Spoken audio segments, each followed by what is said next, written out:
अब शारजू जी का महत्व क्या है? शारजू जी में तो भगवान तीनों टाइम स्नान करते थे, रामायण में वर्णन है। प्रात काल सरजू करिम जन, बैठे सखा संग दिज सज्जन, वेद पुराण वशिष्ठ बखानहि, सुनहि राम यद्यपि सब जानहि।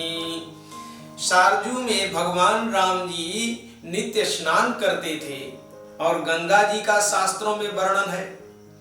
गंगा जी तो भगवान के चरणों का धोबन है ना। जब राजा बलि के यहाँ 52 भगवान गए हैं, पृथ्वी मांगे हैं और नापने लगे हैं, तो एक डग में सब कुछ नाप लिया था और दूसरा डग जब उठाया तो महरलोक, जललोक, तपलोक के आगे सत्यलोक तक पहुंच गया। ब्रह्मा जी ने देखा कि ये तो हमारे आराध्य देव का चरण है। ब्रह्मा जी ने उसको धो करके कमंडल में रख लिया था और भगीरथ जी ने जब तपस्या किया था तो वही भगवान का चरण धोवन ही तो गंगा जी है, गिरा दिया वही गंगा जी हो गई। नख निर्गता मुनि बंदिता त्रैलोक पावन सुरसरी। गंगा जी का क्या महत्व है? गोस्वामी तुलसीदास जी महाराज कवितावली रामायण में लिखते हैं कि गंगा में स्नान करने का यदि कोई संकल्प ले लेता है कि कल हम गंगा में स्नान करेंगे, तो गंगा जी तो यहाँ से दूर है भाई, प्रयागराज में गंगा जी है, तो किराया लगेगा और रास्ते में कुछ नाश्ता पानी होना चाहिए। तो बोले पूड़ी बनाओ, तो पूड़ी उड़ी बांध लेंगे और गंगा में स्नान करेंगे जाकर के। उसके घर में अभी यहाँ कड़ाही चढ़ गई, अभी वो घर से बाहर निकला नहीं है, केवल संकल्प लिया है कि कल हम गंगा में स्नान करेंगे। इतने में क्या होता है, तो वहाँ देवताओं की पत्नियों में वार्तालाप होने लगता है कि वो संकल्प कर लिया है वो कल गंगा में स्नान करेगा, तो वो जब दिव्य रूप में आएगा तो हम माला पहनाएंगे। वो कहती नहीं, तुम कैसे पहनाओगी, तुमने कल उस दूसरे को पहनाया, आज हम पहनाएगी। गोस्वामी तुलसीदास जी महाराज इस बात को लिखते हैं, देव नदी कहा जे जन जान किए, मनसा कुल कोट उधारे, अब देव चले झगरे सुर नार, सुरेश बनाए विमान समारे।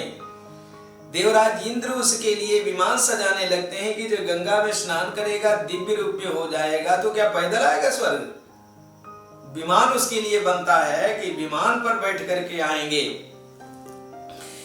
देव नदी कहा जी जन जान किए, मनसा, मनसा माने भी घर से बाहर नहीं निकला है, किए मनसा कुल कोट उधारे, और देव चले झगरे सुर नार, सुरेश बनाए विमान समारे, पूजा को साज विरंच सदे। ब्रह्मा जी उसके लिए पूजन की सामग्री एकत्रित करने लगते हैं। गंगा में स्नान करेगा, दिव्य रूप में आएगा तो पूजा की जाए। पूजा को साज विरंच सजे, तुलसी जे महात्म जानन हारे, ओक की नींव परी हरिलोक, विलोकत गंग तरंग तिहारे। ओक माने स्वर्ग होता है, माने उस व्यक्ति के लिए स्वर्ग में रहने के लिए मकान की नींव डाल दी जाती है, अर्थात अब उसको स्वर्ग जाना एकदम निश्चित हो गया। ये गंगा जी का महत्व है। बिंदु जी ने लिखा है, एक बार बहुत से पापियों ने गंगा में स्नान कर लिया तो गंगा जी बहुत प्रसन्न हो गई, बोले जाओ तुम लोग भगवान शंकर के समान हो जाओ। तो जितने वो पापी गंगा में स्नान किए थे सब शंकर भगवान के समान हो गए। विचार किए हम कहाँ निवास करें भाई, भगवान शंकर तो कैलाश पर्वत पर रहते हैं। तो वहीं गए जहां भगवान शंकर बैठे थे, वो भी लाइन से अपना आसन लगाकर बैठ गए।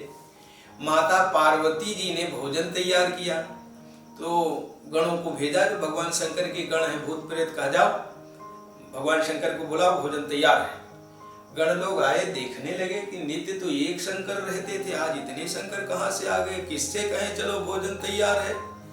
वापस आए, बोले माता जी आज तो समझ में नहीं आ रहा है भगवान की क्या लीला है, आज तो बहुत शंकर जी वहां बैठे, किससे कहें चलो भोजन तैयार है। पार्वती जी ने गणेश जी से कहा, तुम्हारे तो बाप हैं, तुम तो पहचानते होगे, जाओ बुलाओ। गणेश जी आए तो वो भी चक्कर में पड़ गए कि इसमें कौन हमारा असली बाप है, कौन नकली बाप है, किससे कहें चलो भोजन तैयार है, वो भी नहीं पहचान पाए, वापस गए। बोले माता जी आज समझ में नहीं आ रहा है कैसी लीला है।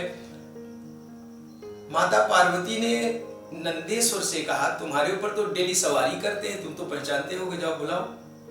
नंदेश्वर आए तो वो भी चक्कर में पड़ गए। नंदेश्वर ने सोचा यदि कहते हैं चलो भोजन तैयार है तो एक शंकर जी बैठते तो हमारी हालत खराब हो जाती है, और जितने शंकर है सब उचक के पीठ पर बैठेंगे तब तो हमारी कचूमर निकल जाएगी। इसलिए नंदेश्वर भी वापस गए, बोले माता जी आप तो समझ में नहीं आता कैसी प्रभु की लीला है। पार्वती जी बोले अच्छा चलो हम तो पहचान ही लेंगे। पार्वती जी सबके साथ में आई तो वो भी चक्कर में पड़ गई। तो जो असली शंकर जी थे, ओरिजिनल शंकर जी थे, वो मुस्कुरा करके खड़े हो गए, बोले क्यों आप लोग झंझट में पड़ी हो, ये गंगा जी की महिमा है। तो बिंदु जी कहते हैं एक बार पातकी अनेक शिव रूप धार बैठे शिव लोक जाए लहा, तो वो मंगा को भूत पेत्र सोचे या में कौन है, हमारो नाथ नंदी कहें धारी कौन गरल भुजंगा को। बिंदु कभी सोचत गणेश कौन, बाप मेरो शैलजा पुकारे कौन, स्वामी मेरे संगा को। और देख के बेढंगा दृश्य बोले श्री अनंगरी पुकाहे करो दंगा, ये प्रताप है श्री गंगा को। ये गंगा जी का प्रताप है जो इतने शंकर प्रकट हो गए, ये गंगा जी का महत्व है। और भी पुराणों में बड़ा महत्व वर्णन है गंगा जी का। एक बार महात्मा कहीं जा रहे थे, विचार किए थे किसी नगर में ठहरेंगे, लेकिन बहुत बड़ा जंगल था, नगर पास में था नहीं। तो देखा एक आम का बगीचा था, उसमें कुआं था। सोचे चलो आज रात्रि में ही विश्राम करते हैं, कुएं से पानी निकाले, हाथ पैर धोए, संध्या वंदन किए, अपना बिस्तरा खोले और लेट गए, नींद आ गई। और रात में जब 12 बजे तो वहां हजारों भूत प्रेत प्रकट हो गए। कोई ढोलक बजाता, कोई खंजड़ी बजाता, कोई सरंगी बजाता, कोई नाचता, कोई गाता, कोई कूदता, कोई कुछ करता। तो महात्मा जी ने सोचा भाई ये कौन लोग हैं, कहाँ से आ गए। तो महात्मा जी धीरे धीरे उनके पास में गए, बोले भैया तुम लोग कौन हो। बोले हम लोग भूत प्रेत हैं। तो कैसा उत्सव मना रहे हो। कहा कल एक सांड एक गाय को एक लड़की को मार डालेगा, तो वो लड़की भूतनी हो जाएगी, तो भूत के लड़के से शादी होगी, इसलिए हम लोग आज ही से नाच कूद कर रहे हैं।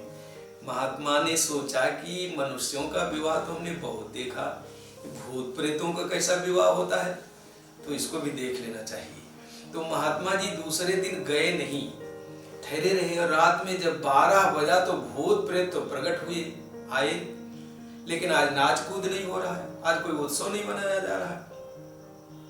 महात्मा जी ने पूछा भैया आज तो आपके यहाँ शादी होने वाली थी और आप लोग मौन बैठे हो, क्या कारण है। भूतों ने कहा महाराज हमारे मनोरथ पर पानी फिर गया। क्या हुआ।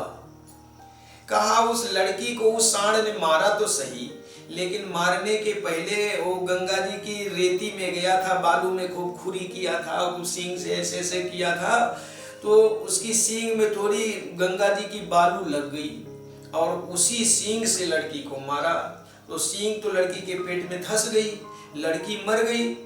तो थोड़ा सा बालू जो लगा था गंगा जी का वो लड़की के पेट में चला गया, तो उसके प्रभाव से वो लड़की भूतनी नहीं हुई, वो सीधे स्वर्ग चली गई। हमारे भूत का लड़का कुंवारे रह गया, इसलिए हम लोग शोक मना रहे हैं। तो ये गंगा जी का महत्व है जो भगवान के चरणों से निकली है, और जो भगवान के नेत्रों से निकली उनका क्या महत्व होगा कौन वर्णन कर सकता है। सारजू जी का वर्णन कौन कर सकता है, जिन सारजू में भगवान तीनों टाइम स्नान करते थे। इसलिए गोस्वामी जी कहते बंदों यवध पुरी अति पावनी, सरजू सरिकल कलुष नशावनी। अयोध्या जी का शास्त्रों में बहुत वर्णन है, विशद वर्णन है। इसलिए शास्त्रकार कहते हैं अयोध्या में जितने लोग निवास करते हैं ये सब जगन्नाथ स्वरूप हैं। अयोध्या चा परम ब्रह्म सरजू सगुणोपमान, सरजू जी साक्षात सगुण ब्रह्म है। अयोध्या परम ब्रह्म सरजू सगुणोपमान, तन निवासी जगन्नाथ सत्यम सत्यम बदामि हम। भगवान शंकर शास्त्रों में वर्णन है, ऐसा कहते हैं। इसलिए गोस्वामी जी ने जो अयोध्या का वर्णन किया है, श्री राम जय जय राम, श्री राम जय जय राम, श्री राम जय जय राम, श्री राम